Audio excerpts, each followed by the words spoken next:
عندنا وحدة معايرات صناعية، وعندنا الإدارة العامة لاختبارات هندسية، الإدارة العامة لاختبارات الكيميائية، الإدارة العامة لاختبارات منتجات الغزل والنسيج، وعندنا إدارة اختبارات منتجات الغذائية. الهيئة المصرية العامة للمواصفات والجودة ليها بعض حضرتك العناصر الهامة اللي هي بنختبر المنتجات وبنطبقها طبقا للمواصفات القياسية المصرية والمواصفات القياسية العالمية. عندنا بنمنح حاجة اسمها حضرتك تقرير نتائج اختبارات، وبندي تقرير تقييم على نتائج الاختبارات، او بندي شهادة مطابقة لكميات معينة في الانتاج، او بندي علامة الجودة المصرية للمصنع بالكامل والانتاج بتاعه لمدة زمنية محددة وبتتجدد من وقت. يشرفنا طبعا ان كل المصنعين في مصر يشرفونا ونطبق لهم المنتج بتاعهم ونحاول نرفع من كفاءة المنتج من خلال تطبيق الشروط الفنية اللي واجب توفرها في كل منتج، واحنا بنساعد اي حد بيتقدم لنا. بس هي الفكرة ان في ناس كتير ما تعرفش الهيئة المصرية العامة لمواصفات الجودة من المصنعين. احنا وظيفتنا ان احنا نساهم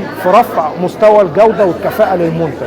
اي حد بيشرفنا بنشوف المنتج بتاعه، بنجيب المواصفة القياسية الخاصة بالمنتج وبنقرا الشروط الفنية اللي فيها وبنطابق المنتج طبقا للشروط اللي موجودة في المواصفة القياسية. ولو هو عايز يصدر بنساعده على التصدير من خلال المواصفة او البلد اللي هو بيصدر لها. احنا موجودين في الاميرية خلف بيسكو مصر، الهيئة المصرية العامة للمواصفات والجودة.